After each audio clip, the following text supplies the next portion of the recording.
soy María Teresa Mejía Mora, árbitro internacional de la WSC y de Colombia. Quiero comentarles que tengo como les dije, una amplia experiencia, 40 años llena de torneos de todo tipo, torneos internacionales de suramericanos, centroamericanos, panamericanos, campeonatos bolivarianos, campeonatos. Tengo 4 campeonatos mundiales, fui nominada a 2 preolímpicos y he tenido muchas distinciones muy lindas. Me avisaron desde el Japón que había sido ingresada al Hall de la Fama de la WSC de béisbol y softball. Lo más importante no es saberse las reglas al pie de la letra, no, sino tener clara la idea. Que en el momento en que alguien le pregunte, a un manager te pregunte, te pida una explicación, tú tengas clara la forma de expresarla. No necesariamente tienes que decirle que es que la regla 5, en la sección 3, en el literal A, en fin. No, simplemente vas a dar una explicación clara, concreta, concisa, que sea fácil de entender. Brasil ha sido para mí mi segunda patria y la de mi esposo, porque vivimos en Brasil, los amamos. Bueno, muchas bendiciones, cuídense mucho y Diosito los bendiga y guarde. Hi, my name is Susan Stratford. I'm a WBSC certified umpire from Canada. Welcome to Rule 5, knowing the rules to improve your game. Rule 5 is the most robust rule in the rule book. You get to do interference, obstruction, and my personal favorite, batting out of order. I hope you enjoy your session, learn lots, enjoy, and rules are your friends. Obrigado. A regra 5, né? Como a gente comentou, é a regra mais pesada, né? Das 100 e poucas páginas, temos quase 40 páginas falando sobre a regra 5, mas basicamente a regra 4 e a 5, mas as 5 são... É a ideia do jogo, né? Que seria bater, correr, batedor corredor. Então, por isso que é uma regra bem puxada, tá? Bem ampla. Bom, eu vou fazer uma voltinha aqui. Então, assim, não dá para, claro, são mais de 40 páginas, não vai dar para a gente falar inteiro. Então, alguns pontos de ênfase, tá? Esse aqui vai fazer um anti-horário aqui, não, um horário, tá? Então, só para saber mais ou menos como ficou a apresentação. Então, mais ou menos, a gente vai falar algumas definições, acho algumas definições básicas, tá? Quem fez essa parte em espanhol não tinha, eu acabei escolhendo algumas definições que eu achei que seriam importantes, saber exatamente como está na regra, né? Que eu acho que impacta. E aí depois a gente fala bem rapidamente da definição ofensiva, o batedor prevenido, né, sobre a batida em si, o batedor corredor, tá? Eu até comento qual que seria a diferença, porque muita gente entende. O que vocês falam? Por que os árbitros falam tanto de batedor, corredor e corredor, né? Em que momento, quem é esse batedor corredor, tá? Então, a base dupla, que nos diferencia bastante também com o softball, o uso de uma luva legal, o capacete se você retirar, as ordens, os corredores e a concessão de bases, tá? Que não seja por obstrução, tá? Bom, então algumas definições que eu coloquei e separei, que até não estava na parte em espanhol, mas eu achei que fosse muito importante, tá? Parece meio óbvio, tá? Mas eu vou dar uma lida, porque aí algumas regras, é importante essas definições, né? Acho que quem acompanhou o curso em espanhol sempre falava muito importante de você ler pelo menos as definições. Lembrando que as regras, no antigo formato, elas estavam em 12 capítulos, digamos assim, 12 regras, e a primeira era só sobre definições. Eu já li algumas regras, tanto em futebol, vôlei, as regras e as definições em geral, elas são iguais a todas, então normalmente elas ficam ou no apêndice ou na primeira regra, tá? Nesse caso aqui, quando eles reformularam de 12 para 5, eles separaram as definições de acordo com o que seria mais aplicável naquele momento. Então, às vezes procurar as definições não estão tão simples. Por exemplo, as conferências ofensivas, vão estar aqui na regra 5 e as conferências defensivas vão estar na regra 4, a definição em si, tá? Mas, bom, eu vou pegar alguns casos, tá? Então, assim, o batedor, o que seria o batedor, tá? Batedor, jogador do ataque, que entra no batter box com a intenção de ajudar seu time a marcar pontos. É considerado batedor até ser declarado out ou se tornar batedor corredor. Então, quem seria o batedor corredor? O batedor corredor é o jogador que terminou o seu turno de bater e não foi declarado out ou chegou na primeira base. Então, assim, por exemplo, às vezes, o que seria o corredor pode dar passos atrás? O corredor pode. O batedor corredor não pode, né? Entre o home e a primeira base, porque ele é o batedor corredor, tá? Então, nesses casos que são, por isso tem algumas definições diferentes. O corredor é o jogador do ataque que terminou seu turno de bater, chegando na primeira base e não foi declarado out ainda. E o que é o tal do turno de bater, do turno at bat? Né? Que isso é bem claro para quem é anotação, né? Então, assim, ele inicia com a entrada de um jogador no batter box e continua até o batedor ser out ou tornar-se batedor corredor. A importância da definição do turno de bater seria para a definição de quem seria o próximo em caso de um batedor fora de ordem, ou no caso de um corredor temporário para o catcher. Tá? Então, a ideia é que você tem que terminar o turno de bater, então seria até o batedor ser out ou tornar-se batedor corredor. Tá? E outras também que também são super simples, mas às vezes criam um pouquinho de confusão, tá? O bunt, ou toque, né? Então, eu deixei até em inglês aqui, porque a gente até traduziu em português toque, mas o tag, né, que seria o tático, como a gente fala aqui no Brasil também, a gente acaba traduzindo como toque também, tá? Então, tem essas duas palavras, não tem em português, mesmo em espanhol também tem essa dificuldade, por isso eu acabei deixando em inglês, né, pintadinho. Então, o punch seria uma bola batida sem o swing, mas intencionalmente tocada com bata lentamente, não letalmente, mas lentamente para o campo, né, aquela coisa clássica. E por que tem essa definição também de bunt? Porque, por exemplo, pode ser se o infield fly ele entra ou não, se ele... Então, a definição deles é importante, tá? O slap hit. Slap hit é uma bola batida, diferente do bunt, ele não é considerado bunt, com movimento curto e controlado, em vez de um swing completo. Então, os dois mais comuns, que tá, inclusive isso está na regra, né, não foi eu que coloquei, é quando ele retorna à posição inicial de bunt e toca a bola com um movimento curto e rápido, como se fosse um soco, em direção ao chão. Né? Em geral, a bola do slapping vai um pouco mais longe do que a bola do bunt, que em geral fica bem mais curta, tá? E o segundo slap também, que é o clássico, né? É quando o jogador ou a jogadora, ele passeia, né? Ele dá passos longos, ele dá alguns passos no batter box, atingindo a bola com movimento curto e rápido, mas em movimento. Essa é a ideia do slapping também, mas assim, seria a ideia de você fazer um movimento curto e rápido, não é um swing completo. Bom, e um fall tip.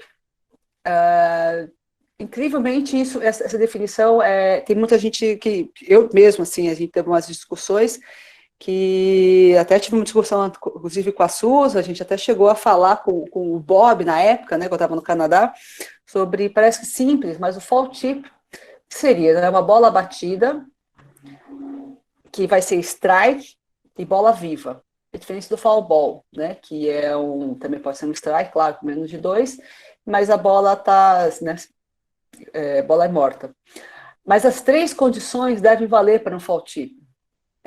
A primeira, né, vai diretamente do bat para a mão ou luva do catcher. É a bola que vai para o catcher, não é o catcher que vai para a bola. Tá?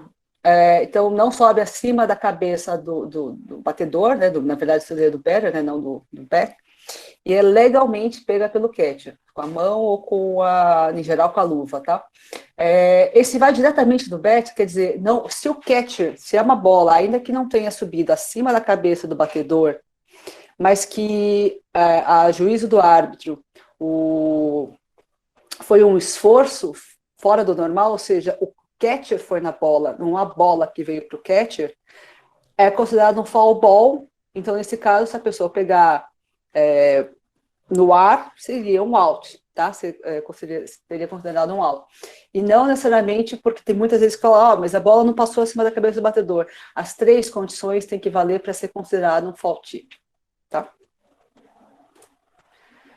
E, pessoal, o que é uma pegada válida? Né? Parece bem simples também, a ideia da pegada válida aqui eu tive que dar uma resumida, porque a definição é um pouco maior, tá? É o catch, né? Seria o catch, também é difícil a gente traduzir o catch, então a gente deixou pegada mesmo, tá? Seria uma bola batida ou lançada, dominada com as mãos ou luva. Então, se é necessário mostrar o domínio da bola, isso é importante, né? Qual que é o domínio da bola? Quando eu lembro, acho que até uma pergunta, se acontece de um jogador do jardineiro direito, né, do right fielder, ele pegar uma bola e continuar correr 35 metros, correr metade do campo e bater alguma coisa, eu posso considerar que ela não tinha domínio da bola, que ela não parou de correr, porque senão ela ia perder o domínio da bola. Então, não é uma distância, o quanto que a pessoa mantém, mas é domínio da bola realmente. E tem aquela questão do segundo lance, né? Se a pessoa vai, corre a queda da bola, se na hora de lançar, tá bom? Mas são coisas diferentes. Mas tem que ter domínio da bola. Se a bola for pega com o pescoço, com os braços, é preciso a transferência para mãos e luvas, caso segura por outra parte do corpo, tá? Não é porque você está com a bola embaixo do braço que é considerado, tem que estar entre a mão ou a luva. O defensor precisa estar pisando ambos os pés dentro da área de jogo, não é a área de fair ou fall, é a área depois do fall. Tá? Aqui no Brasil a gente acaba utilizando uma linha, muitas vezes a gente usa campo de beisebol, a gente tem o máximo de 7 metros de recuo, 7 ou um pouco mais, mas assim, então muitas vezes a gente faz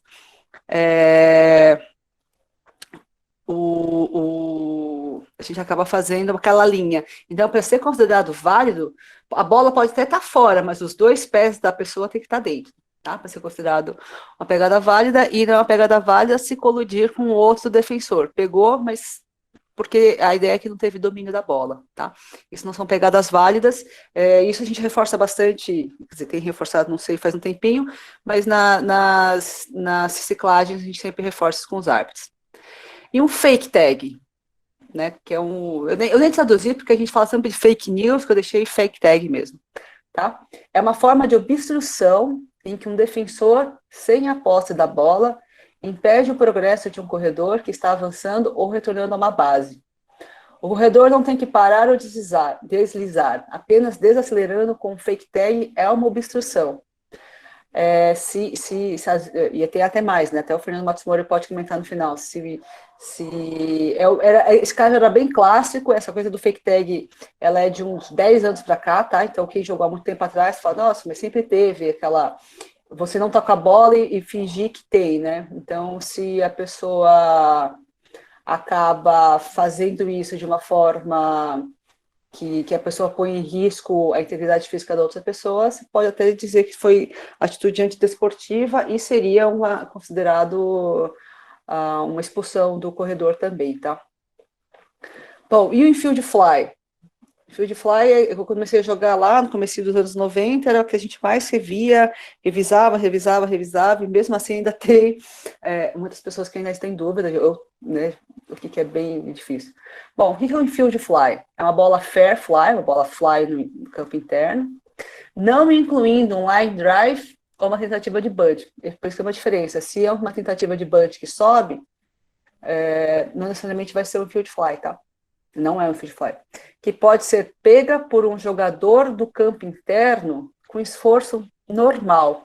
Eu deixei esse esforço normal ou ordinário, né, como também está na regra, porque precisa ser um esforço. Se Se vemos que nós como árbitros, se a gente vê que a pessoa não é um esforço normal, ela tem, e aí depende da categoria também. Às vezes qualquer bola, em geral, no campo interno, numa categoria adulta, uma equipe boa, quase sempre vai ser pega.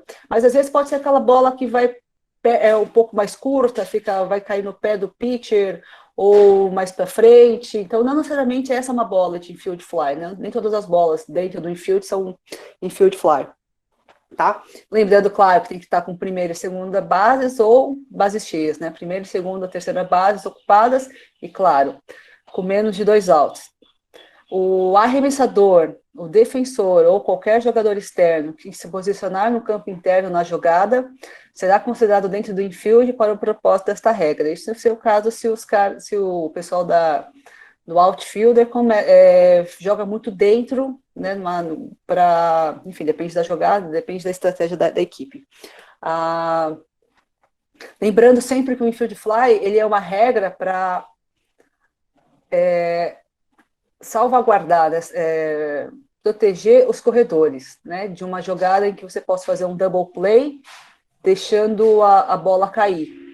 Então, nesse momento, o efeito do infield fly seria, claro, o batedor corredor ele é out e então não existe jogada forçada nesse momento, né, porque o batedor corredor já foi out, tá? Bom, então vamos entrar, né, acho que essa parte da definição, eu vou entrar mais agora no que seria realmente os pontos de ênfase do nosso seminário, tá, da regra 5. Bom, como eu falei, a regra defensiva na regra está na parte 4, né, então o César já comentou que são 3 por jogo, e aqui a conferência ofensiva, né, se vocês quiserem depois procurar na regra, tal, ela permite que o representante da equipe se reúna com qualquer membro da sua equipe no ataque. Não necessariamente tem que ser, em geral, sim, é o coach com o batedor ou com os corredores, mas pode ser entre os 2 coaches, não é que pede tempo para falar entre os 2 coaches, então não necessariamente é somente entre batedores e corredores, tá? Então, qualquer membro da sua equipe. Lembrando que ele é 1 por inning, então é importante nós, como árbitros, eu pelo menos tento anotar ou memorizo no começo e depois eu anoto quem foi o corredor, com quem a pessoa falou, porque e qual o inning, só para saber que não pode. Se continuar, você adverte, em casos extremos, eu nunca vi chegar a esse ponto, você pode expulsar quem fica requerendo mais de 1 por inning, tá? E não é considerado uma conferência ofensiva o arremessador que está colocando um casaco para manter-se aquecido. Se o jogo está paralisado, e os dois que também a equipe quiser também falar, por exemplo, por causa do árbitro, por causa de uma substituição, isso também não é considerado uma conferência ofensiva.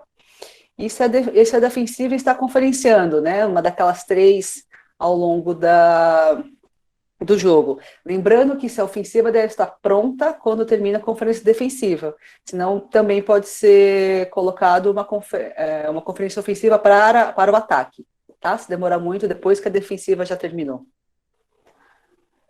Bom, e outro ponto de ênfase, o que é o batedor em espera ou prevenido, ou que fica aqui, como dizemos assim, o outro cara lá na bolinha, né? Existem algumas regras para ele também.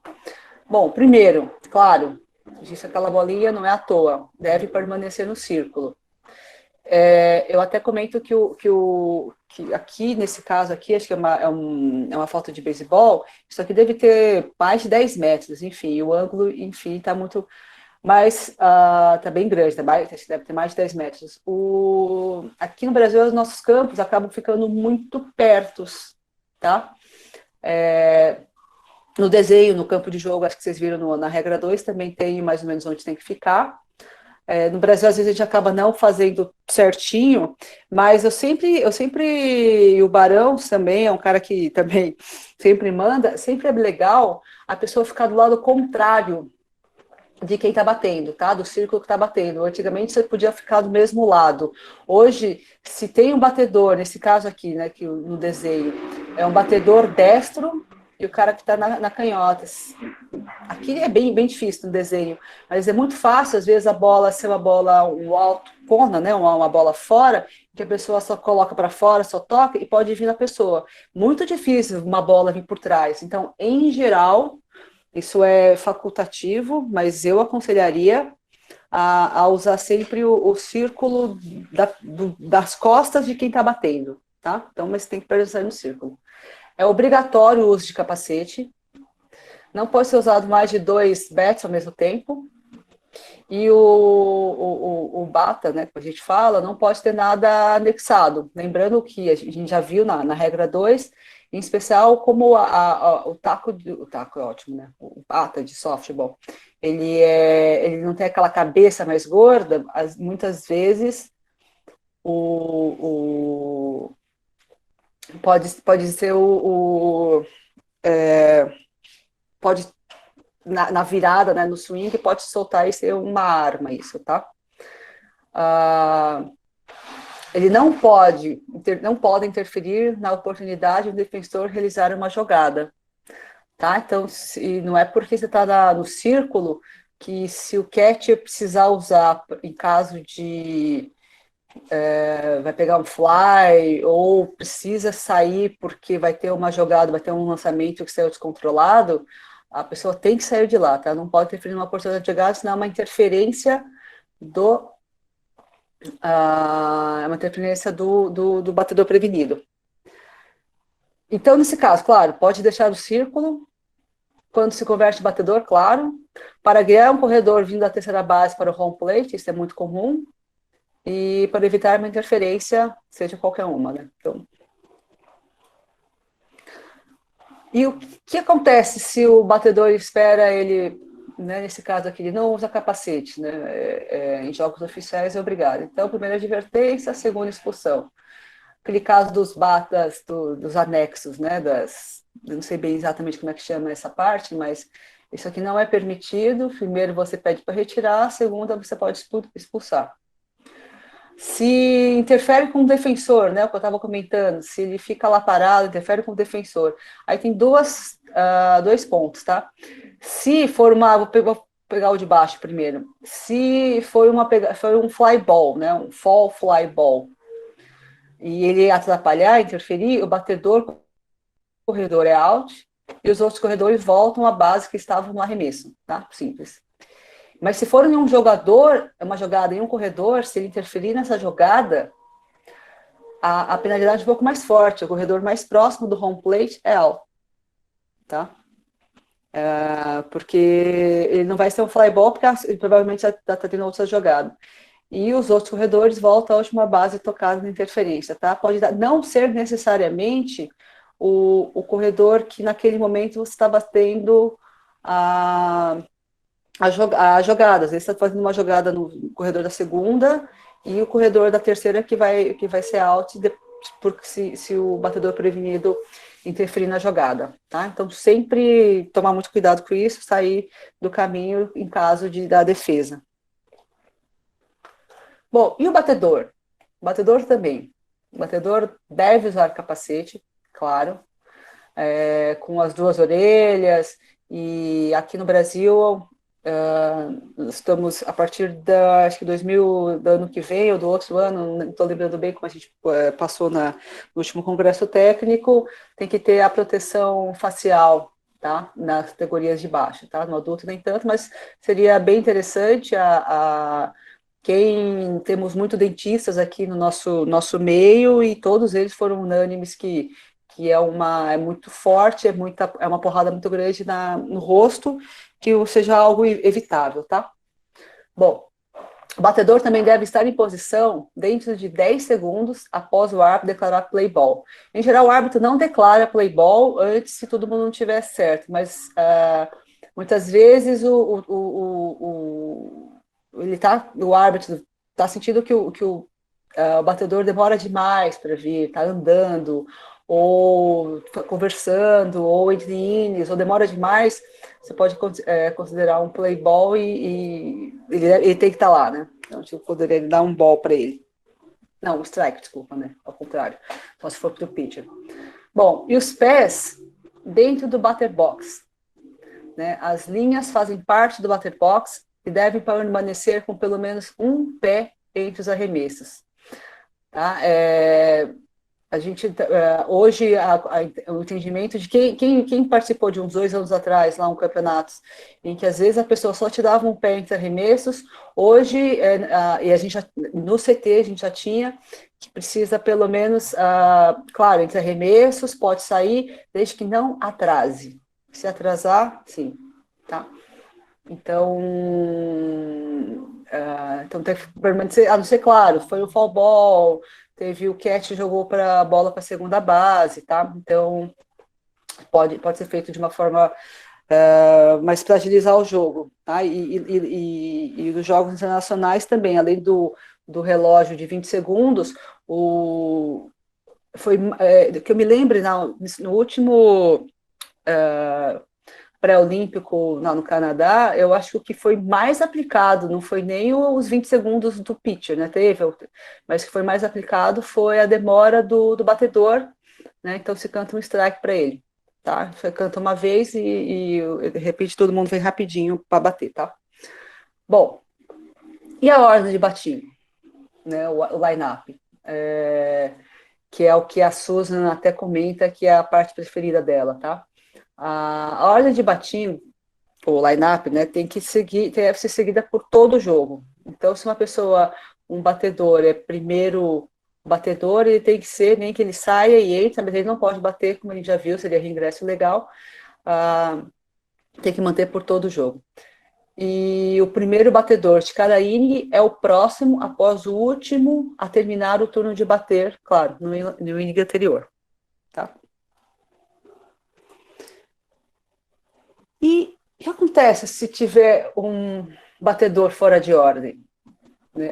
Parece que isso me parece que não é tão incomum, tá? Eu fui para a Colômbia como chefe de delegação com os meninos e toda a poderosa Argentina, que é a campeã do mundo masculina, ela fez um erro desses, a gente conseguiu ganhar um out, porque a gente sabia apelar, né?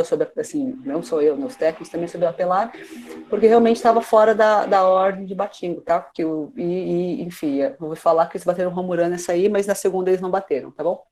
Mas enfim, então batedor fora de ordem. Lembrando, é uma jogada de apelação.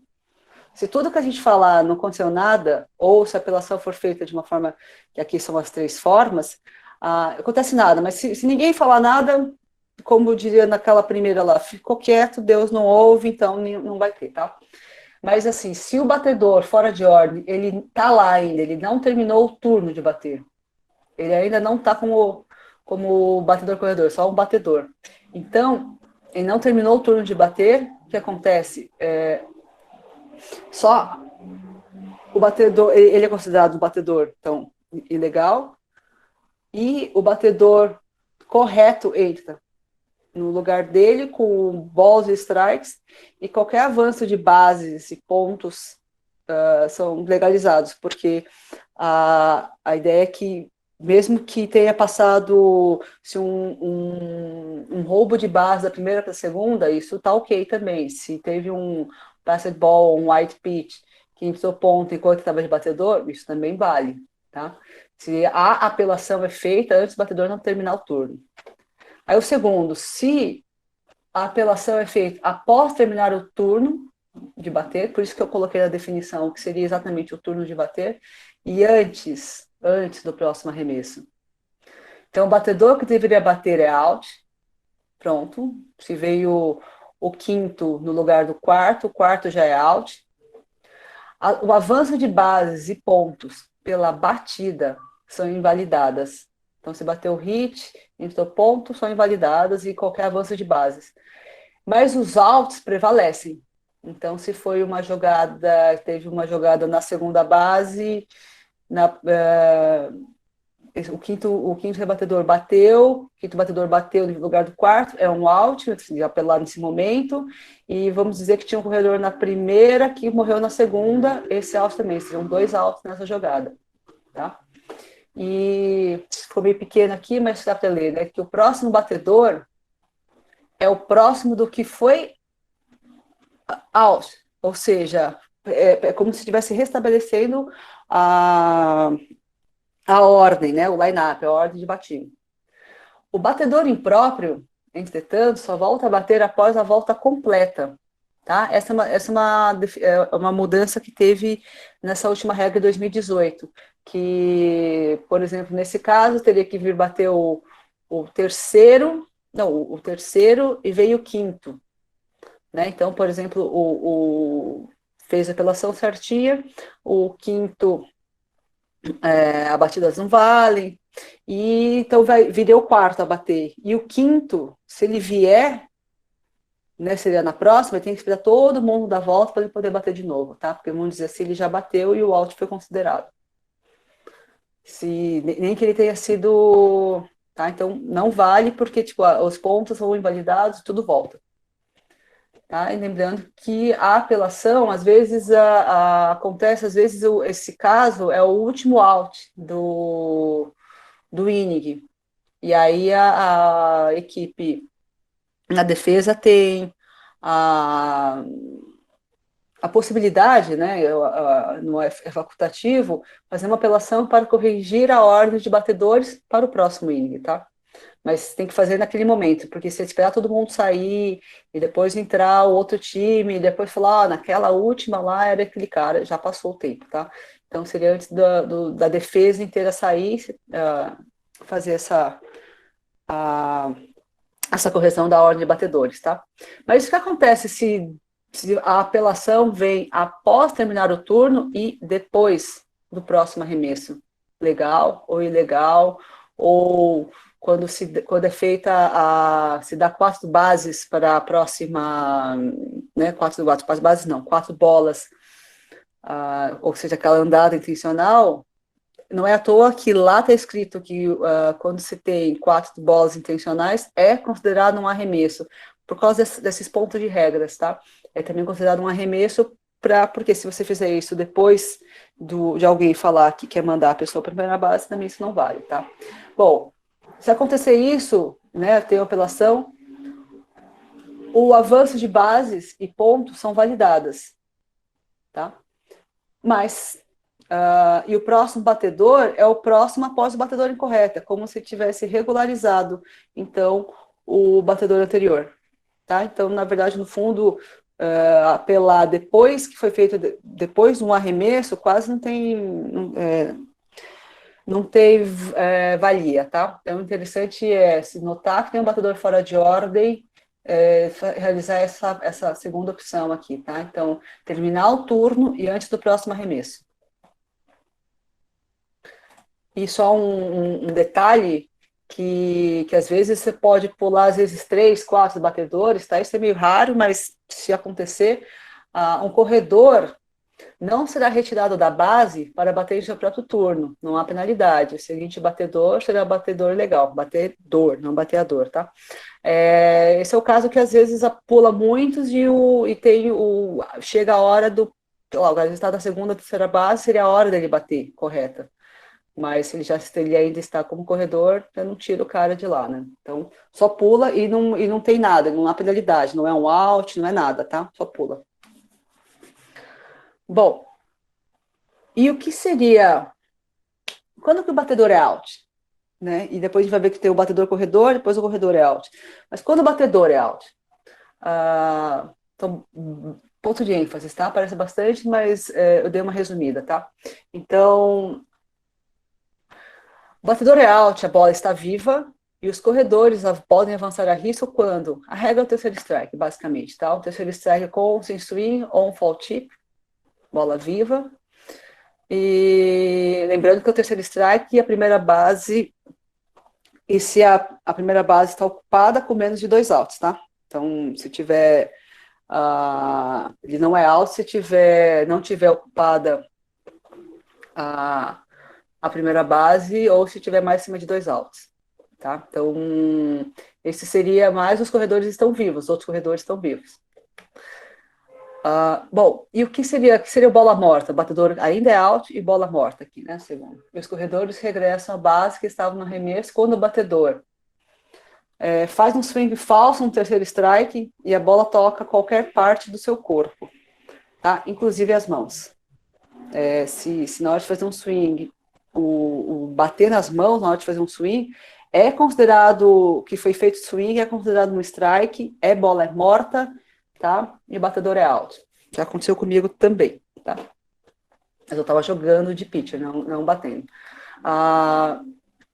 Entra no batter box usando um adulterado ou ilegal, tá? Ambos são outs, mas lembrando que tem, e aí o César pode até comentar depois, que tem penalidades diferentes, se foi um adulterado ou se foi um ilegal, tá? Bom, se o batedor também é out, se tem um pé totalmente fora do batter box, ou toca qualquer parte do home plate e bate uma bola fair ou foul, tá? Não necessariamente a bola precisa ser fair, um foul também já tocou o home plate, ou tocou com o pé totalmente fora do batter box, é out. Isso é muito comum em bunt, né, nos bunts, e no slap hit. E em geral quem faz mais de uma vez, tá? Então, a do home plate é muito fácil do árbitro perceber, porque ele tem a visão clara do home plate. O que acontece às vezes ou se invade na frente. Às vezes é mais difícil quando principalmente for batedor canhoto, que num slapping a pessoa acaba passando da base, saindo do batter box para frente.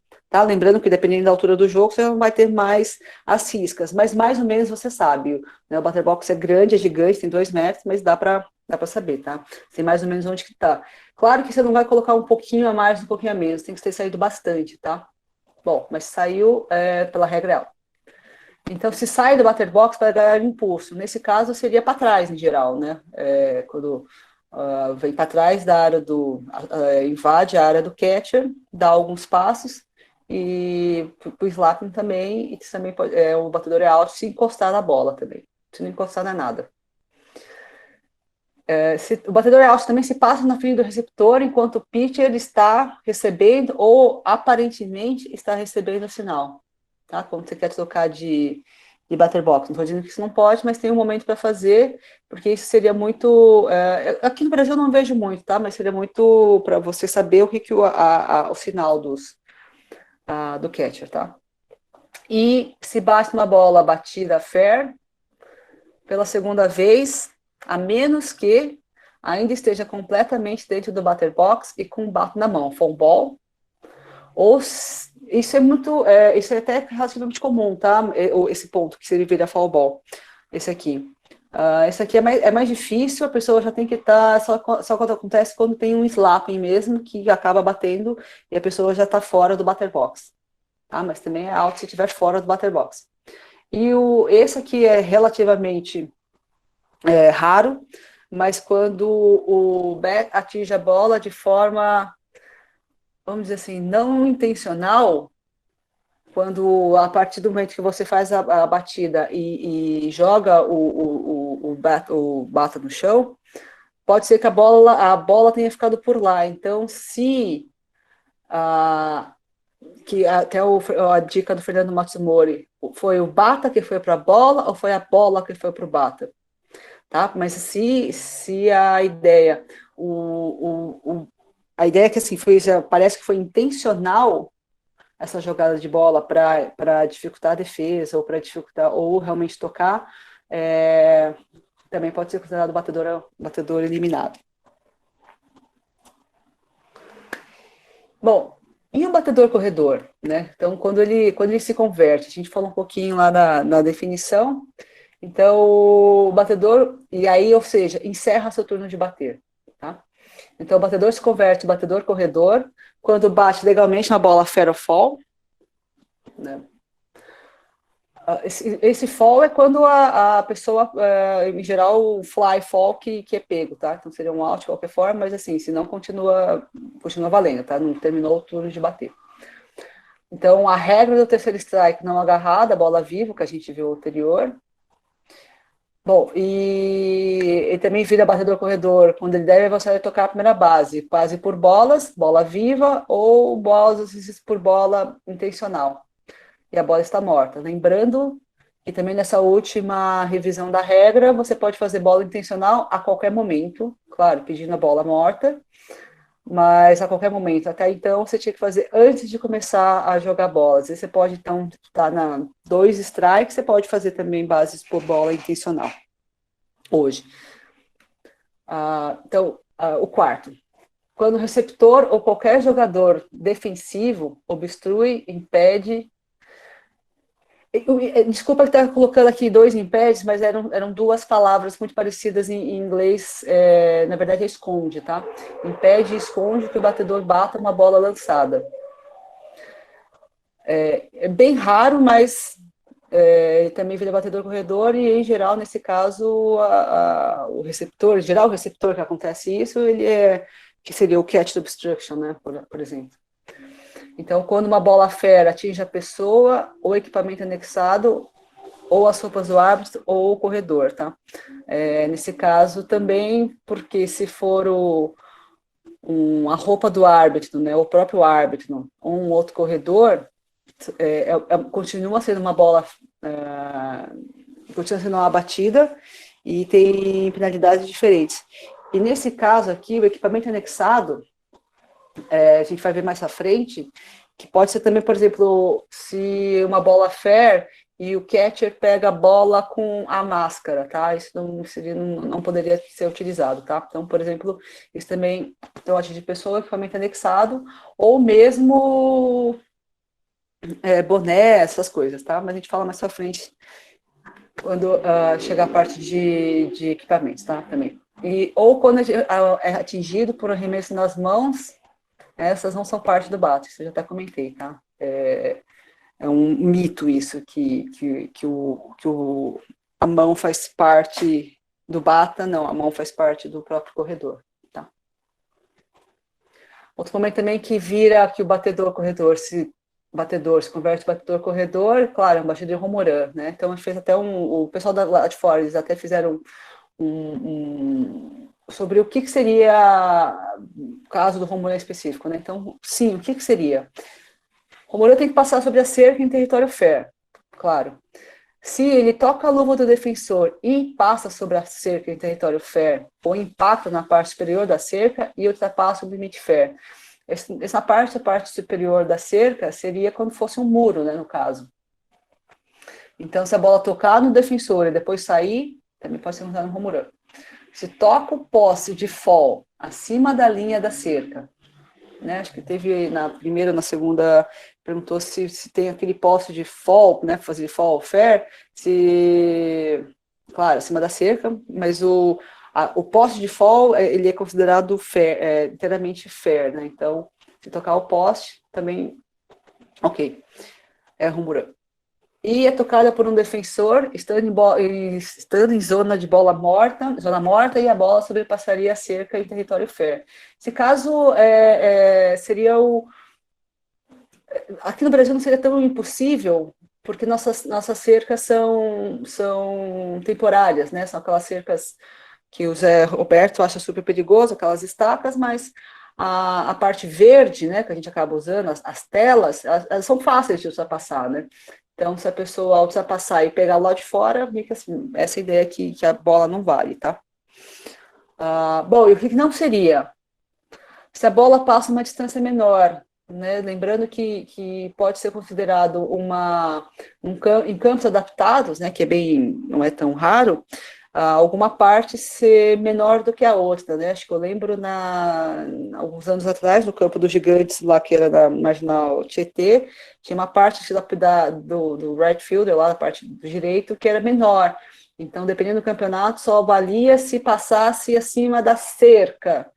Se batesse na cerca, é vivo. Então, se a bola... Então, esse é o caso, tá? Às vezes você tem uma cerca que está menor, então a bola não seria um Romoran, tá? Seria 2 bases, enfim. Mas isso aqui é sempre considerado na reunião prévia, tá? Bom, então se uma bola fair toca o defensor do seu corpo, e passa sobre a cerca em território fall, porque se passar em território fair é home run, mas se a bola tocou e sai para fora em território fall, então não seria um home run, tá? Se a bola fair que impacta a cerca, rebota um defensor e logo voa sobre a cerca, também não é um home run, seria acho que 2 bases, porque a bola não sairia sozinha, né? Então a bola bateu na cerca, voltou, bateu em alguém e foi. Então não seria um home run, e se a bola fair é tocada por um defensor em zona morta, e a bola não passaria sobre a cerca em zona fair. Não consegui traduzir tudo aqui, dá para ver, né? Tá, mas quando passar o material eu passo certinho. Também não seria um home run, tá? Então, acho que é bem tranquilo isso aqui, acho que a maioria tá careca de saber essa parte do home run, tá? Bom, é longo nessa parte aqui, então vamos lá devagar, tá? Então, quando, de novo, batedor se converte em batedor corredor, também quando qualquer pessoa que não seja membro de uma equipe entra ao campo de jogo, interfere com um fly que cai no solo, um jogador a ponto de defender uma bola fly, um jogador no momento de lançar uma bola, enfim, todas essas possibilidades. Mas quem seria qualquer pessoa que não seja membro de uma equipe? Pode ser um fotógrafo, pode ser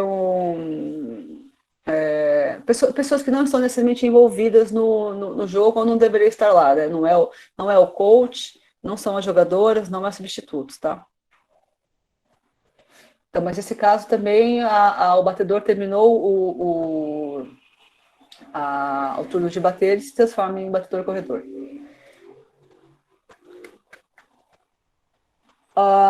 Nesse caso também, então assim, se um jogador defensivo impede um batedor de bater numa bola arremessada, que é o famoso catch obstruction, que é o mais comum, tá? Mas eu não imagino outra defesa, outro defensor, não sei se é a terceira base, enfim, impede o batedor aqui, tá? Não é bateador, numa bola arremessada. O árbitro deve sinalizar uma bola morta, demorada, tá? Se converte em uma jogada de opção, ou seja, os técnicos podem escolher o que acontecer, porque às vezes é possível ter uma batida, vai que sai um rumorando, ainda assim, né? Então, se converte em uma jogada de opção. E então o técnico, né, ele pode assumir, ele pega o que é a primeira, o que aconteceu, realmente o lance, ou se o batedor corredor logo alcançou da primeira base e todos os corredores avançam pelo menos uma base, aí também não é dado nenhuma opção, né? Porque, tipo, no mínimo, a outra opção, essa aqui já foi melhor, tá?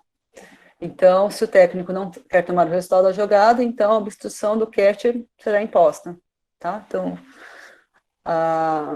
eu vou deixar para vocês, quem é que lembra qual é a penalidade da obstrução do catcher, tá? Eu tenho aqui anotado, mas depois eu falo aqui, para ficar no break. Afuso, estou mais ou menos na metade, quer continuar um pouquinho? Eu acho que a gente pode mais só terminar o batedor corredor, a gente dá um break e aí a gente continua, tá bom? Bom, então vamos lá, só para terminar o batedor corredor, e aí quando for para o corredor a gente faz um break. Beleza? Positivo. Tá bom, então o batedor corredor está acabando já, tem só mais 45 slides, tá? Bom, vamos lá. Então, um batedor corredor, uma bola atinge o corpo ou implemento separado do corredor ou árbitro. Depois de tocar, incluindo o arremessador, a bola está em jogo. Tá? Se tocar, se tem um toque mesmo, é físico isso aqui, tá? Incluindo o arremessador, a bola está em jogo. Aqui, necessariamente, a gente está muito mais preocupado com o corredor, tá? Depois que tocar o corredor, mas nesse caso aqui também, o batedor, ele já terminou, ele já terminou seu turno de bater, por isso que ele vira aqui o batedor, ele vira batedor corredor, tá? Mas que a gente vai falar um pouquinho seria sobre isso seria poderia ser considerado uma interferência, tá? Então, um defensor que não seja o arremessador e nenhum outro jogador teve a oportunidade de realizar um out, a bola está em jogo, tá? Então, também, muita gente pensa que não só necessariamente porque bateu num corredor, mas se não tinha ninguém atrás para fazer um out, alguma coisa, a bola está em jogo, não é um out. E e antes de passar por um defensor, quando o arremessador, sem ter sido tocada, a bola é morta. Aqui seria no caso de uma interferência, tá? Mas aqui só para dizer que nesses casos, o batedor-corredor termina o turno de bater. Então, assim, a bola pode estar em jogo, ou seja, pode fazer no alto na primeira base, e nesse caso aqui a bola é morta. Então, o que acontece com o batedor-corredor? Se o amigo dele lá fez interferência, mas ele não tem nada a ver com isso, né? Então, ele já terminou de bater. Então, não é que ele volta a bater de novo, tá? Já terminou de bater e aí ele geralmente ganha a primeira base, tá? Eu coloquei um desenho aqui que é meio difícil achar, porque não tem muitos...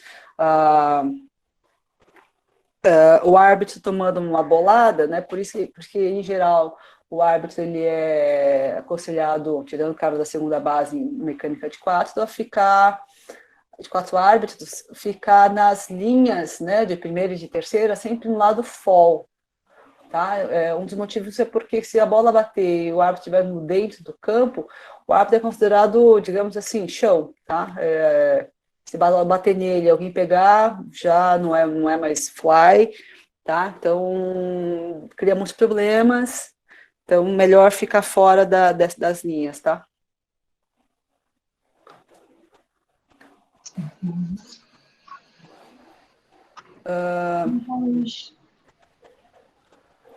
E vamos lá, também o batedor corredor é out, né? Que esses seriam os casos mais clássicos, tá?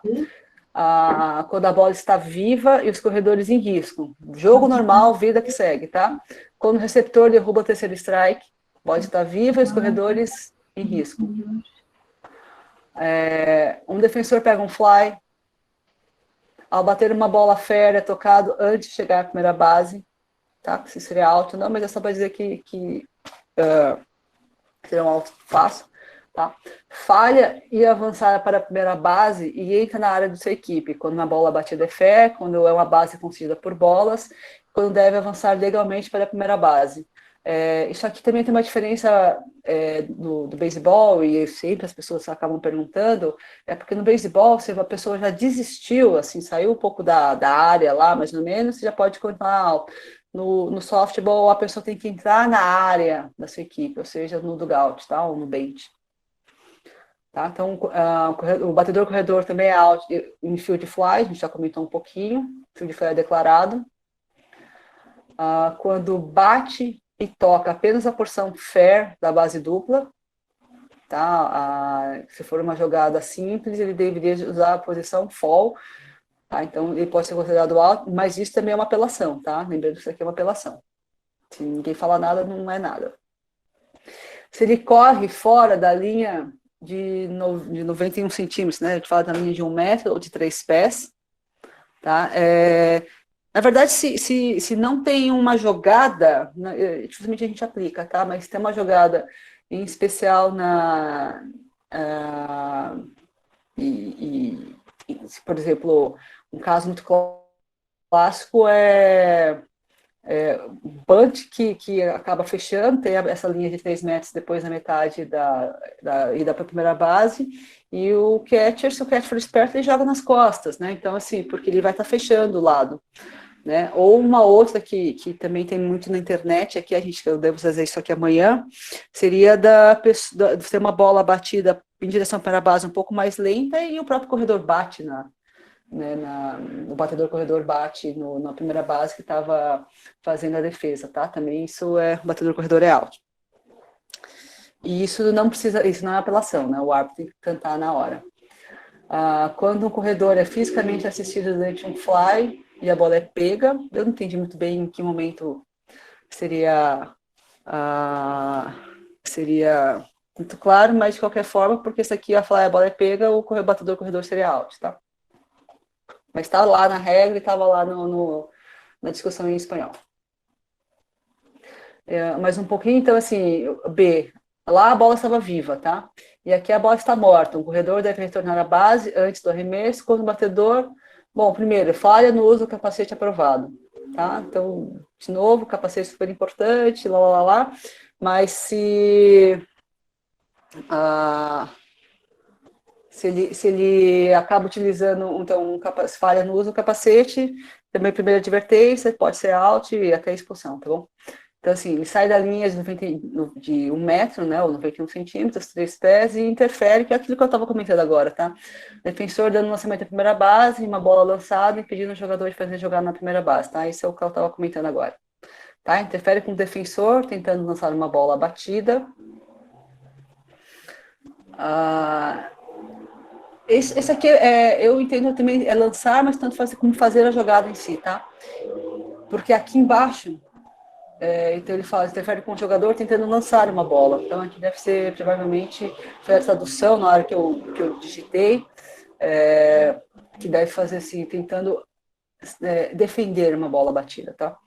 Bom, então interfere intencionalmente com uma bola lançada, né, principalmente em caso de double play, essas coisas assim, mas assim, intencionalmente uma bola lançada, interfere com uma bola batida fair, fora do batter box, a gente já comentou, interfere com o terceiro strike derrubado, é bem raro, mas assim, a pessoa tem que, né, terceiro strike, tem que ficar lá. Então, joga o seu bate depois de bater a bola, de forma intencional, e quando o batedor prevenido interfere com o defensor. Tudo isso, o batedor corredor é alto, aquele que a gente viu lá, porque ele seria, por exemplo, um fall, nesse caso aqui no 9.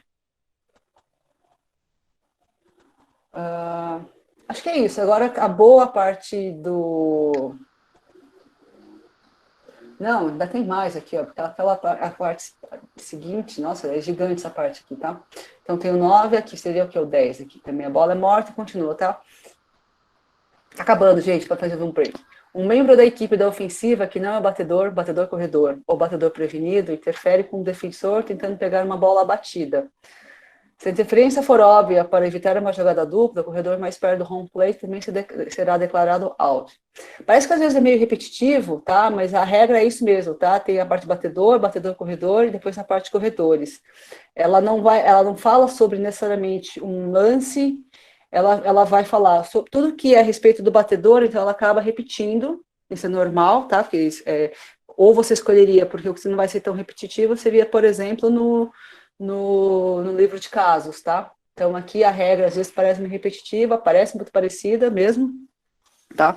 Mas é porque se você ler só essa parte separada e depois o jogo, uma jogada acontece, uma jogada tem interferência, outras coisas a gente vai comentar, mas em especial se ela vai ter que falar assim, o que acontece com o batedor corredor, o que acontece com os corredores, o que acontece com se tiver pontos, né? Então ela vai aparecer todas as vezes e estiver falando sobre a regra, tá?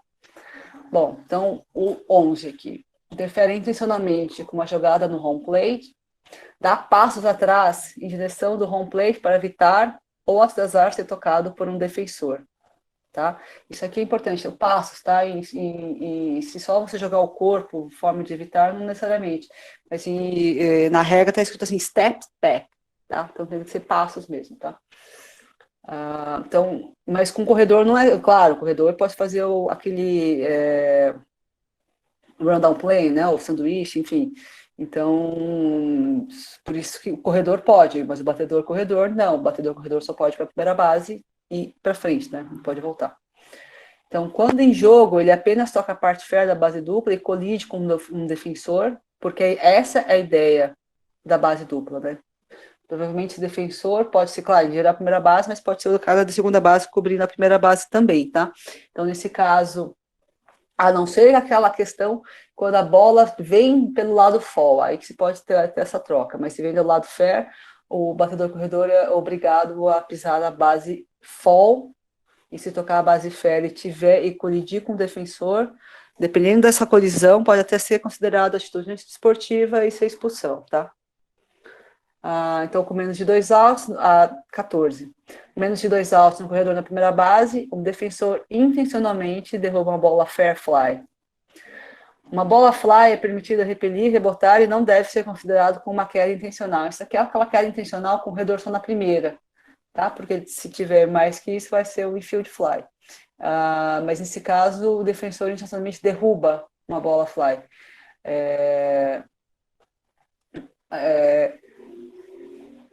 Então, a pessoa tem que deixar tocar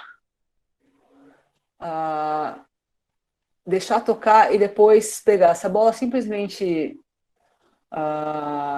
Assim, ó, aí depois fala, a bola fly é permitida rebotar, né, repelir, ou seja, tocar e depois deixar cair, aí ok, não deve ser considerado uma caída intencional, tá?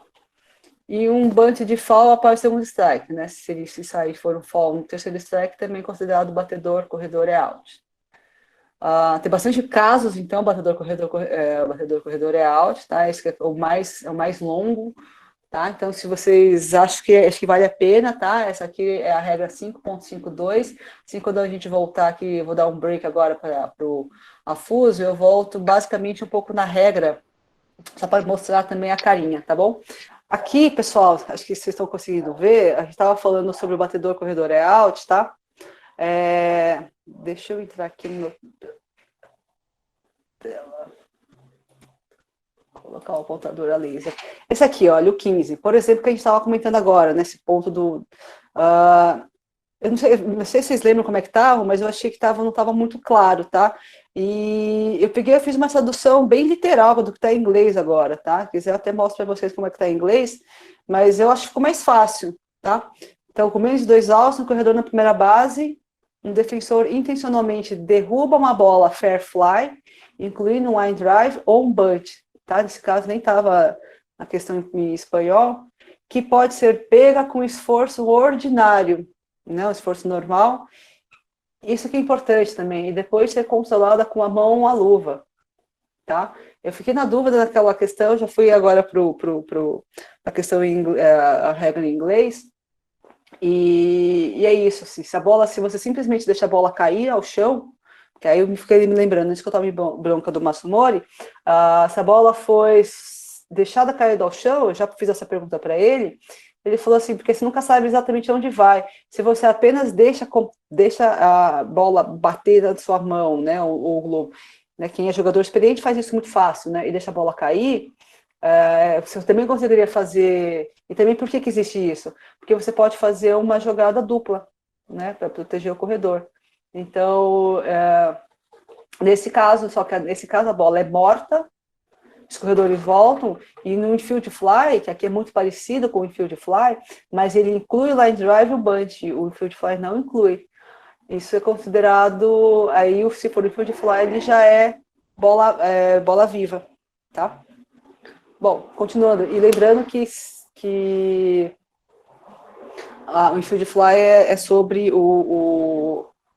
a bola derrubada, assim como a interferência vem por cima de uma obstrução. Bom, então eu vou falar um pouquinho de infield fly, que a gente vai falar, né, que estava comentando agora, que parece muito... Obrigada, César, agora que eu vi que você escreveu agora no chat, tá? O infield fly tem uma definição grande, mas acho que assim, a ideia é aqui, né? A bola está viva, a bola está viva, se o infield fly declarado torna-se uma bola fall. Então, é claro, se for fall, enfim. Mas o infield fly, se o infield fly cai no solo em zona fair e rebota em direção à área fall, também pode ser considerado. Porque, na verdade, a questão é se a pessoa já está tem um esforço ordinário, tá? E também pode ser considerado um infield fly se o infield fly cai no solo em zona fall e vai para a direção à área fair, tá? Então, em geral, vocês vão ouvir, eu não consigo falar, mas assim, fica até um pouco grande, que o árbitro fala infield fly, principalmente nas linhas se for fair, né? Em inglês até se fair, né? E o inglês até mais fácil, né? Porque eles falam infield fly fair, então coloca tudo junto que ninguém entende mesmo, mas esse é um então, se a bola for um foul ball, mesmo que a bola seja quase na linha, pode ser, não é considerado um infield fly, tá? Então, por isso que o árbitro fala infield fly se for fair, tá? Bom, então, o que acontece se o batedor-corredor causa interferência? Então, assim, se o batedor causa interferência, se ocorre o out ao corredor, o resultado da jogada permanece. Ainda assim permanece, tá? Se o corredor foi safe, o resultado dessa jogada permanecerá a menos que a interferência do batedor-corredor é o terceiro out. Claro, tá? Porque quem causou interferência foi o batedor-corredor, então quem o out numa interferência muito claro é o batedor-corredor, mas também pode ter mais interferências, né? Uma coisa clássica que a gente fala que interferências, sempre um é out, pelo menos um cara é out, tá? Então, exceção, se uma jogada é feita em um corredor antes da interferência, tá? Mas isso é casos difíceis. A base dupla, tá? Desculpa aqui, eu acabei não mudando aqui a base dupla aqui, tá? Seria essa base aqui, é que aqui é o branquinho e a laranja, tá? Ela tá, claro, tá invertida, tá? Seria, depende da onde a gente está vendo, mas a base laranja seria a base que está do lado de fora, tá? Então, a base branca seria igual. Aqui no Brasil não fica muito branca, não, né? Principalmente em Maringá. Essa aqui fica uma cor quase do campo em Maringá normal, tá? Bom, o que o batedor-corredor? O batedor-corredor deve uma bola batida que atinge a parte fair é declarada fair, e uma bola batida que atinge a parte fall é declarada fall. Parece meio óbvio, mas assim, é a pergunta que não quer calar. E se a bola bate bem no meio, tá? Se a bola bater bem no meio, para mim é fair, porque uma parte da bola tem que sair totalmente, não é um pedaço, né? A bola tem que sair totalmente da bola da parte fair. E isso quem enxerga muito bem, se posicionar certinho, é o árbitro do home, né? Porque ele vê, ainda mais se a bola bater ainda, né? Bom, um jogador defensivo deve usar apenas a parte fair da base em todos os momentos. Para o jogador defensivo, né, para a primeira base, enfim, não existe a parte fall, tá? E a lei de 3 pés dobra em cada lado da linha fall e lançamento pelo território fall, né? Então você pode mudar de lado aquela questão que, se for uma jogada que vem no território fall, tá? Então, um jogo na primeira base com a bola batida ou em um terceiro cego derrubado, basta tocar a parte fair da base. Então na verdade, assim, isso aqui para o batedor corredor não, deveria tocar a parte fall, tá? Então, o jogador da primeira base com bola batida ou um terceiro strike derrubado, ele deveria tocar a parte fall aqui, deve ter um errinho aqui, tá? Então, ao sobrepassar a base, ou seja, ao passar da base, deve-se retornar somente a porção fair, tá? Isso aqui, gente, eu vou tocar, tá? Mas isso aqui é somente a porção fair. Porque não existe mais. Depois que passou a primeira base, a base de fora não existe mais. Essa base já faz um tempinho, acho que a gente já não tem tantas dúvidas até hoje, mas ela foi feita para evitar o choque, né, entre a primeira base e o batedor corredor, tá? E uma bola batida outfield, o batedor corredor pode tocar qualquer parte da base, tanto a interna quanto a externa, principalmente em casos de hits, tá? Por quê? Porque não vai ter jogada, provavelmente não vai ter jogada na primeira base. Porém, se é uma batida para o outfield, mas se for naquelas batidas curtas que você tem um jogador do right fielder bom, com braço bom, você pode também, aí sim, porque vai ter jogada ali, tá? Então, o seguinte se aplica a um corredor. Então, se depois de passar a base, né, se der a base, deve tornar a parte fair. Quando repise uma bola fly, deve usar a parte fair, claro, porque você já está na parte fair. Em um lançamento de retorno, o corredor deve voltar para a parte fair, claro. E se o corredor retorna na parte fair, não deve permanecer na parte fall, tá? É muito raro isso acontecer, mas já aconteceu uma vez comigo, até no Mundial, em que a pessoa pisou a parte fair e por algum motivo ela foi para a parte fall. E aí o pitcher arremessou e, enfim, estava fora da base, né? Assim, enfim, porque ela não estava tocando só a parte fall, né? A parte de fora, tá? Então se for tocado com a bola, permanece nessa parte fora, enquanto o emissor tem a bola dentro do círculo, tá? Então, assim, ele tem que voltar para a parte fair, tá? Bom, usando uma luva ilegal, tá? O caso mais clássico de usar uma luva ilegal, né? O César já comentou sobre o que seriam umas luvas legais e ilegais na regra 2, seria o uso de né, esse aqui parece um catcher, um mito do catcher, mas em geral aqui no softball, por causa do tamanho lá da primeira base, né, do first base, do fast, que faz uma jogada. Então, assim, quando o defensor faz uma jogada, enquanto usa uma luva ilegal, é uma jogada de opção, tá? Então, o técnico pode aceitar o resultado da jogada que aconteceu em si, né? A jogada tem que ter acontecido naquele jogador, tá? Se tiver na defesa, o cara estiver na defesa. Se, por exemplo, a bola foi pro right, né, pro right fielder, e quem está usando é o left fielder, não é uma jogada de opção, até acontecer uma jogada com esse jogador que está usando a luva ilegal, tá? Então, aplica para o batedor-corredor, ou aceita a jogada, ou retoma a bater, e os corredores retornam à última base, e os corredores, no caso de corredor, que é cancelado uma jogada. Então, claro, um arremesso não é considerado uma jogada, tá? Falo isso porque, por exemplo, se o pitcher estiver usando uma luva ilegal, tá? Se ele só arremessa, não é considerado uma jogada nesse caso, tá? Ele tem que ter feito alguma defesa para ser considerado entrar nessa regra.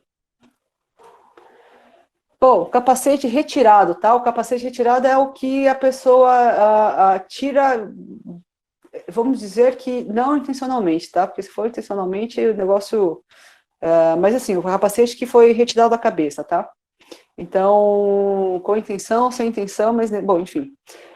A bola está viva e um batedor-corredor, o corredor usa indevidamente um capacete ou intencionalmente a remove, ele deve ser declarado out. Então, assim, se usa um capacete de forma indevida, né, tipo, bem quase caindo, ou, esse é muito claro, intencionalmente a remove, ela deve ser declarado out. No único caso, seria em um home run, tá? Então, assim... ou mesmo se a bola está viva e o capacete foi acidentalmente removido, tá? Se, por exemplo, teve um choque, alguma coisa, mas o capacete foi removido, ou saiu de alguma forma, tá? Se um jogador defensivo faz contato com o capacete que está no chão, e isso o impede de fazer uma jogada, a bola está morta e o jogador ofensivo está out. Não importa se o capacete foi acidentalmente ou intencionalmente removido. Pessoal, eu sempre comento que o capacete, aqui nesse caso, aqui nesse desenho, ela tem até uma fita, né, se vamos dizer assim, para que o capacete não saia, tal. O capacete não deve sair, como o César falou, tem que ter as duas orelhinhas, tem que ter estofado, seria muito legal ter essa proteção também. Mas o capacete não deve ser retirado. Se for retirado, ele já é alta, a bola continua viva e não impede nenhuma jogada forçada, nesse caso. Mas o capacete, se ele está no chão, né, vamos dizer, por um acaso caiu no chão, e não deveria ter caído no chão, o capacete é uma coisa gigante, ele vai estar provavelmente na área interna, né, porque os corredores vão estar correndo por lá, então é muito até fácil um defensor entrar em contato com, ou jogar a bola atingir lá o capacete, e quem vai ser culpado foi o cara, mesmo que ele tenha sido feito ponto, tá? A questão do capacete, tem que usar capacete e sapato, são os pontos de segurança básicos, tá? Não é nem obrigado a jogar de luva, mas capacete e sapato são obrigados. Então, só para todos os técnicos aqui que estão ouvindo, ou para todos os árbitros que estão ouvindo aqui, é muito importante o capacete ficar atento, tá? Se o capacete, por algum motivo, é retirado, intencionalmente, mas ainda que fique no campo, tá? Bom, como qualquer jogo de beisebol e softball, as pessoas têm que, todos os corredores, batedores corredores, devem tocar as bases em ordem legal, tá? O batedor corredor e todos os outros corredores devem tocar as bases em ordem legal. E se eles tiverem sido obstruídos? Né? Aquela pergunta, se eles tiverem sido obstruídos, tá? Aí depende se a pessoa não conseguiu realmente chegar na base, tá? Então ela poderia seguir em frente, tá? Isso aqui a gente pode até discutir melhor isso aqui amanhã, tá? Bom, o corredor voltando para uma base enquanto a bola está morta, não precisa tocar as bases intermediárias, a menos que eles tenham metido uma base. Vamos dizer que a pessoa saiu da primeira base, passou a segunda, está quase na terceira, e foi um fall fly, né? Foi um fall. Aí você não precisa passar de novo na segunda e vai direto para a terceira, tá? Não sei que tenha mexido a base. Nenhum corredor pode voltar a tocar em uma base omitida ou uma base deixada ilegalmente, depois de um corredor posterior anotou ou deixou o campo de jogo.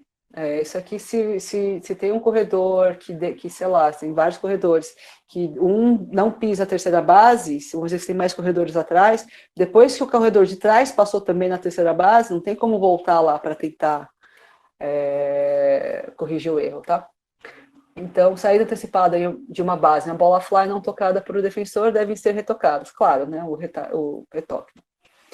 E quando um corredor move uma base, seu lugar é apropriado. Então, aqui no Brasil é muito difícil porque a gente usa umas fitas, né? É até bem perigoso essas fitas, mas enfim. Essas bases aqui que estão no desenho, elas são, acho que tem uma coisinha assim que só segura, e essa é muito fácil, se a pessoa fizer subir um slide, ele leva a perna e aí tipo, ele pode parar no meio. Então, não necessariamente onde está a base, tá? É onde deveria estar, tá? Bom, então, um outro ponto, assim, corredores, tá? Não os corretores de imóvel aqui que nem o Michel, tá? São os corredores podem avançar com risco de serem out, tá? Então, quando a bola sai da mão do arremessador, então os corredores podem fazer o steal base, né? O roubo de bases. Em uma bola lançada que atinge o árbitro ou o jogador ofensivo, né? Então, até os cuidados dos árbitros de base. Em uma bola fly, que é legalmente tocada por um ofensor. Então, depois que tocou, os corredores podem avançar ou não. Em uma bola batida, que primeiro toca um defensor e em seguida atinge um corredor. Tá? Isso eles não consideram considerado serem alto, porque realmente não daria para fugir, em geral não dá para fugir. Quando depois de passar pela primeira base, tentar ir da segunda, porém não vai e é tocado fora da base, seja em território fair ou fall. Tá? Então, isso aqui, na verdade, depois que passou a primeira base, se teve uma tentativa de ir para a segunda, ele pode ser tocado, ele está a risco agora, né? Não está mais protegido para voltar. E tanto faz se é território fair ou fall, tá? Que tem uma diferença do beisebol também por causa disso. E quando eles avançam além da base, aqui tem direito ou uma base por bolas, a bola está viva. Tá? Então, em geral, a não ser que a base, tirando base intencional, tá? Mas se for base por bolas que vai jogando, a bola está viva. Se a pessoa passar da primeira e ir direto para a segunda base, né, no movimento contínuo, como a gente sempre fala, tem alguns times que treinam isso, no movimento contínuo, a bola está viva e os jogadores estão em risco de serem out ou não. Tá? Pessoal, o que seria, assim, eu vou falar agora, a gente vai falar sobre interferência e obstrução, né? Existe às vezes uma confusão básica, tá? Interferência sempre é do ataque e alguém vai ser pelo menos um out. E a obstrução é quando alguém na defesa que alguém está com o microfone aberto, né? Então vamos lá, o que seria interferência? A interferência, vou dar a definição, tá? É o ato do jogador ofensivo ou membro da equipe que impede, atrapalha ou confunde um jogador defensivo tentando executar uma jogada. Tá? Isso é considerado uma interferência. Paty, vai ter que pedir para o Jorge desligar o microfone, está atrapalhando. Jorge? Sério, você não consegue desligar? Não sei se não o telefone já desligou. Eu também não consigo desligar.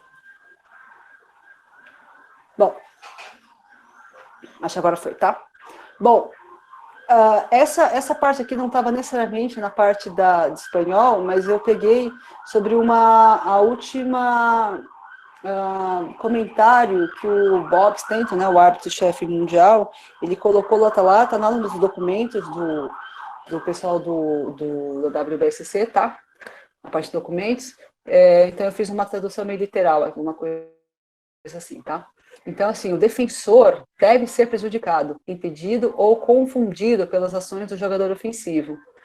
Então, há a necessidade do ato do jogador ofensivo e uma reação do defensor, que resulta no jogador defensivo sendo impedido, bloqueado ou confundido em sua tentativa de fazer uma jogada.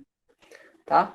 Então, é declarado se o corredor ou árbitro golpeado por uma bola batida antes de tocar um defensor, incluindo o pitcher. Tá? Se tocou em alguém, já liberou, tá? Mas se não tocou em ninguém, incluindo o pitcher, não tocou em ninguém e o corredor é golpeado, é do árbitro também, mas o árbitro é considerado chão, tá? Mas, enfim, o importante é antes de tocar um defensor, incluindo o pitcher, o arremessador. Ou o corredor, o árbitro, é golpeado com uma bola batida antes de passar um defensor, excluído o pitcher, tá? Esse aqui é o mais comum, entre aspas, tá? Um corredor que é batido por uma bola. Lembrando que esse caso aqui, ó, o defensor deve ser prejudicado, impedido ou confundido pelas ações do jogador ofensivo. Ou seja, é aquele ponto que se não tem ninguém atrás, não tem como, se não tem ninguém atrás, não tem como ser considerado uma interferência, tá? Então, não necessariamente quando um corredor é golpeado por uma bola é uma interferência. Em geral mas depende se tem um jogador, um defensor que foi prejudicado, tá? Se a interferência é feita claramente para impedir um double play, né, o corredor mais próximo do home play é out também, tá? Isso aqui acontece muito se, por exemplo, a questão clássica é se um corredor, o clássico, né, tem vamos dizer, corredor na primeira e na terceira base, e você vai fazer um double play, né, vamos dizer, com menos de 2 outs, porque o terceiro out já não teria muita diferença, mas de qualquer jeito, para a anotação seria interessante saber que se, vamos dizer, o corredor que está indo da primeira para a segunda percebe que vai acontecer uma jogada dupla, ele interfere, ele já morreu nesse caso, tá? Mas ele impede de fazer o double play na primeira base. Não interessa se era naquele batedor-corredor. Nesse caso, por impedir um double play, o mais próximo do home é out, tá? Porque aquele cara já foi out. Provavelmente o cara já foi out. Então, assim, o ponto mais importante da interferência tem que ter uma ação e uma reação. Uma ação, em geral, praticamente assim, em geral, com intenção, tá? Mas ainda que não tenha intenção, tem que ter uma reação da defesa, tá? Então, a bola é morta e pelo menos um vai ser out. Tá? E a obstrução? A obstrução é o contrário, é quando a defesa atrapalha os corredores, enfim, o ataque, tá? Então, a definição: o ato de um defensor que impede o progresso de um batedor-corredor ou corredor que está legalmente correndo entre as bases enquanto não tem a posse de bola. Tá? Se o cara não tem a posse de bola, como já faz uns 3 revisões de regras, a gente já viu que antes mas eu estava quase para receber a bola, mas o quase para mim pode ser 2 metros, para o César pode ser 50 metros. Tá? Então, a regra mudou em que, assim, tem ou não a posse de bola, tinha ou não a posse de bola no momento para você fechar o local, tá? O segundo, é necessário, de novo, uma ação da defensiva que atrapalha ou impede um batedor de bater a bola ou impede o progresso de um batedor, corredor ou corredor. Um jogador defensivo estar na frente da base ou em um caminho da base não é por si só uma obstrução. A ação do jogador defensivo deve resultar no impedimento do batedor-corredor ou do corredor. Tá? Então, não necessariamente por si só. Tá? Também tem que ter a mudança de lado pelo corredor, um atraso, tá? Mas isso aqui é bem interessante, tá? Essa aqui é a última, se vocês quiserem ver, tá lá no site da WBSC, na parte de documentos, tá? Que é falando sobre interferência e obstrução, que acho que é um ponto sempre que a gente discute, tá? Ele é recompensado com a base a que eles teriam alcançado se não houvesse obstrução. E uma expulsão do defensor pode ser adicionado pelo árbitro. É recompensado com a base que eles teriam alcançado. Se, por exemplo, eles estavam voltando para alguma base, não necessariamente eles ganham mais uma, tá? Porque é um pouco diferente do beisebol. Ou se também é muito claro que se uma obstrução acontece entre duas bases, naquelas duas bases, o corredor obstruído não vai ser posto alto. Porém, vai que seja uma jogada, né, que tenha várias vai e voltas, se ultrapassar essa base aqui, o árbitro entende que aplicou obstrução. Se foi uma bola que foi longe e teve uma obstrução, aí já não está mais salvo, tá? Porque já foi mais do que do impacto, ele já conseguiu as bases, tá? Então, nesse caso aqui que eu falei, né, um corredor obstruído nunca pode ser alto no meio das bases onde ele foi obstruído, a menos que ele cometa interferência. Lembrando que a interferência vai por cima da obstrução, tá? Então, o corredor obstruído é protegido para a base concedida a ele, mas a partir daí a bola está viva e em risco. O sinal é esse aqui, ó, sinal de bola morta demorada. Em geral, também os árbitros, eles falam, né, obstrução. E por incrível que pareça, pessoal, não é algo incomum, assim, é bem comum, principalmente em categorias menores, assim, acho que um por jogo tem, assim como omissão de base, sempre tem também, porque às vezes tem alguns corredores, alguns defensores que estão vendo uma jogada lá, que está acontecendo, às vezes é uma bola fly no fundo, e que tem corredor passando, né, e às vezes ficam na linha do corredor, então assim, não é tão difícil, os árbitros, eles têm que ficar olhando também, então, não só foi um árbitro para ver a bola, né, os outros, lá, tem que ficar com o rabo de olho lá, mas eles têm que ver os corredores, se não está tendo nenhuma interferência, uma obstrução, um empurrão, alguma coisa assim, tá, então, o sinal, até vou voltar um pouquinho, o sinal da bola da interferência, como é uma bola morta, é o clássico, né? O dead ball, né? Então, as duas mãos para cima. E tem que falar bem alto, tem que matar o lance, tá? Nesse caso, a bola morta é demorada, deixa o negócio correr. Então, ele vai falar a obstrução e vai ficar com a mão esquerda estendida, tá? Bom, e o que seria o corredor de som alto e a bola viva? Quando você corre fora dos 3 pés, do caminho da base, para evitar ser tocado, né? No comecinho, acho que na primeira definição, eu coloquei aqui, mas tá na regra, existe caminho da base e existe linha de base. Linha de base são dois, tem a primeira e a segunda base, o ponto mais perto, né? Uma linha entre elas. O caminho da base, ele é feito entre onde está o corredor, no momento em que vai ser tocado ou não, né, assim, ou pelo menos um pouco antes vai ser tocado, onde mais ou menos ele está, até a base que ele está indo, tá? Porque ninguém corre em linha reta, né, necessariamente nas bases, tá? Não sei se vai de uma base a outra, mas quando pode ser que o caminho da base seja igual à linha da base, mas não necessariamente, também em grandes sei lá, batidas duplas, triplas, tá?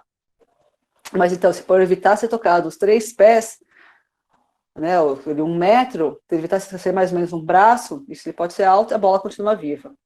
Se o corredor é atingido por uma bola batida fair, não tocada por o defensor, estando fora da base, e na opinião do árbitro, outro jogador teria a oportunidade de fazer um out. Seria a interferência que a gente falou agora, tá? Por isso que ele acaba se repetindo um pouco a regra.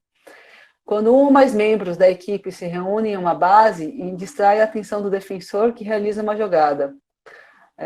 Isso é bem difícil acontecer, acho que acontece mais isso aqui também, ele coloca mais membros da equipe, normalmente pode ser o coach, né? A gente já comentou que o coach só pode, teoricamente, se dirigir ao próprio time, tá? Não poderia se dirigir aos outros times, tá? Mas não, de jeito nenhum ele pode fazer uma distração, tá? Isso também pode ser o corredor alto e bola viva, né? Assim, eu lembro o caso clássico, né, de algum coach, às vezes tem uma jogada de bunch e o coach do ataque fica falando assim, joga na segunda base, né? Às vezes, sei lá, jogada na primeira, tô chutando. Mas ele não pode interferir nesse tipo de jogada, tá? Então, e quando os corredores mudam de posições em bases? Esse caso, os corredores são altos, ainda que tenham feito pontos, mas isso aqui lembrando que é uma jogada de apelação, tá? É uma das 10 jogadas, 9 ou 10 jogadas de apelação, tá? Então tem que ser apelado também. Os outros não necessariamente. Bom, o corredor não é out.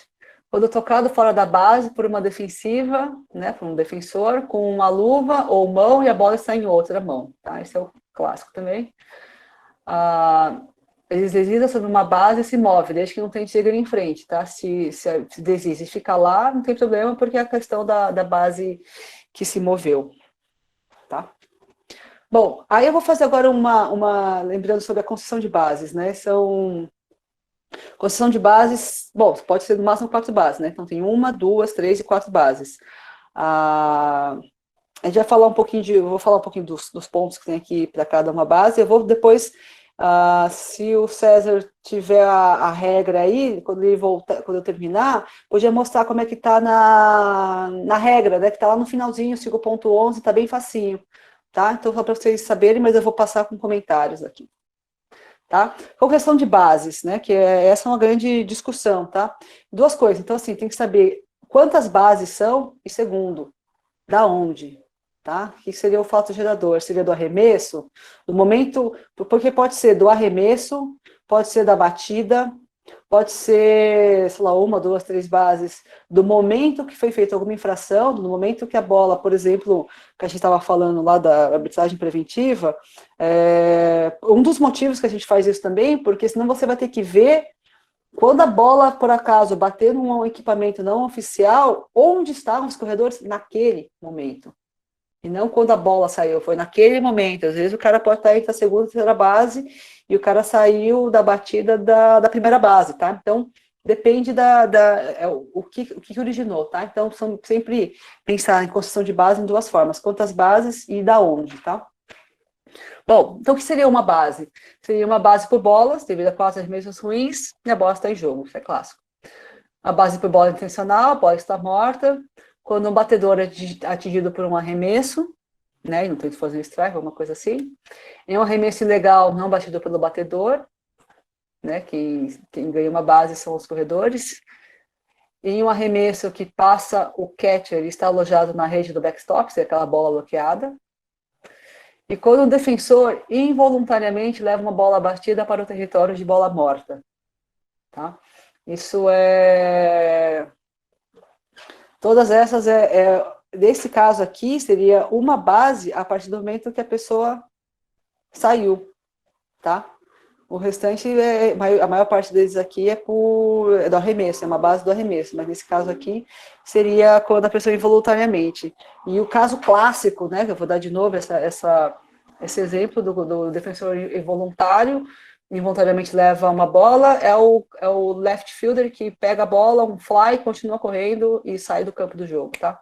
Ele não foi considerado involuntário. Ele foi considerado involuntário, né? Ele só não conseguiu parar para correr, mas vale a pegada de qualquer forma. Bom, duas bases, esse é o que mais tem, tá? Na dúvida, se tiver na dúvida o que seria duas bases, quantas bases são duas, tá? Mas lembrando da onde que seria. Então, duas bases, o que seria? Uma bola batida fair, que passa por baixo da cerca, ou kick por cima dela, primeiro tocando o terreno fair, tá? As duas bases, a partir do arremesso ou da batida, né, nesse caso, em um lançamento que vai parar de bola morta, o overthrow, ou tiro descontrolado, enfim. E nesse caso, é sempre a partir do lançamento. Tá? O caso clássico é se tem um corredor que bate no shortstop, que, né, o shortstop joga para a primeira base, o fasto, e a bola sai. Nesse caso, o que seria o lançamento, mas a base não tinha, o batedor corredor não tinha chegado na base. Mas, por exemplo, vamos dizer se foi uma aula difícil, o corredor tentou avançar passou a primeira e foi para a segunda base, entre aspas, né, e fez uma intenção, e o shortstop joga essa bola nesse momento para a primeira base e a bola vai para fora. Aí são duas bases daquele momento, ele já tinha ganho a primeira base, tá? Então esse cara vai para a terceira, tá? Porque depende do lançamento, é sempre no momento do lançamento, a hora que sai a bola da mão, tá? No lançamento. Então, Esse aqui é quando um defensor voluntariamente, tá? Desculpa, isso aqui tá escrito errado. Carrega uma bola batida para o território de bola morta. Nossa, ficou péssima essa tradução aqui, tá? Mas é voluntariamente, eu vou corrigir já. Quando uma bola batida fair desvia um jogador defensivo ou um árbitro, tá? Bate alguma coisa e vai para fora. Quando um corredor, depois de passar um defensor, excluindo o arremessador, desde que nenhum outro defensor teria chance, tudo isso, de fazer um alço, não cairia, seria vamos dizer que sem querer ele pega e chuta e a bola sai do jogo em território fall. São duas bases também, tá? Do momento da batida.